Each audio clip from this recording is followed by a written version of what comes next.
नमस्कार मित्रांनो, बरेचदा प्रश्न असतो की माझी गाडी 10 दिवस बसून असते, 15 दिवस बसून असते किंवा एक महिना बसून असते.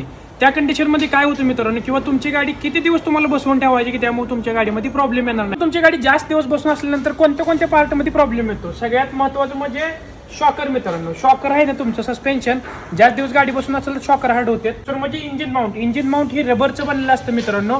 इंजिन माउंट म्हणजे रबर असतं ना, जास्त दिवस गाडी बसली का ते हार्ड होतं, मग तुमच्या गाडीमध्ये असं जास्त व्हायब्रेशन वगैरे द्यायला चालू करतं मित्रांनो. डिझेल असू द्या किंवा पेट्रोल गाडी असू द्या तुमची, त्याच्यामध्ये जे मोटर असतात मित्रांनो, गाडी जर बसून असेल ते मोटर जाम होले जातात मित्रांनो. म्हणजे फ्यूल लाईन, तुमची जी फ्यूल लाईन असते पेट्रोल पाठीमागनं डिझेल येतं किंवा पेट्रोल येतं, त्याच्यामध्ये जी वॉशर असतात रिंग वॉशर, ती पण रबरचं बनलेलं असतं. रबरचा गुणधर्म मित्रांनो यूजमध्ये असेल तर काही होत नाही, आणि जर ती बसून असेल तर त्याला क्रॅक जाते. लिटरची पेट्रोल आहे त्याच्यामध्ये E20 मिसळलेलं आहे मित्रांनो, म्हणजे इथेनॉल 20% मिसळलेलं आहे. त्यामुळे त्या ठिकाणी जर ती जर गाडी बसून असेल त्यामध्ये केमिकल रिॲक्शन होऊन त्या पेट्रोलमध्ये तुमच्या पाण्याचं प्रमाण जास्त होतं, म्हणजे पाणी केमिकल रिॲक्शन होऊन पाणी तयार होतं मित्रांनो. त्यामुळे तुमच्या गाडीला पुढे जाऊन प्रॉब्लेम होतो. जर तुमची गाडी जास्त दिवस बसून असेल तर जे टायर आहेत मित्रांनो, त्याची डिझाईन जरी चांगली असली ना तर त्या टायरमध्ये क्रॅक जाते. मग तुम्ही ज्यावेळेस शॉर्ट रूटला जाता त्यावेळेस काय प्रॉब्लेम नाही, ज्यावेळेस लॉंग रूटला जाता किंवा समृद्धी हायवे किंवा लॉंग टर्मला असं 200 ते 300 किलोमीटर तुम्ही गाडी चालवता, त्या ठिकाणी टायर वगैरे फुटण्याचे चान्सेस असतात.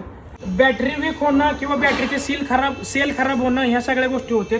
जर तुमची गाडी जास्त दिवस बसून असेल तर लोअर आर्मचे रबर वगैरे आहेत किंवा सस्पेन्शनचे रबर आहेत, हे संपूर्ण कट होतात किंवा हार्ड होतात. जर तुमची पेट्रोल गाडी असू द्या किंवा डिझेल गाडी असू द्या, कमीत कमी आठवड्यामध्ये 50 ते 100 किलोमीटर चालली पाहिजे. त्याच्यापेक्षा जर कमी चाललं तर मित्रांनो तुमच्या गाडीमध्ये ह्या छोट्या मोठ्या प्रॉब्लेम होतात मित्रांनो.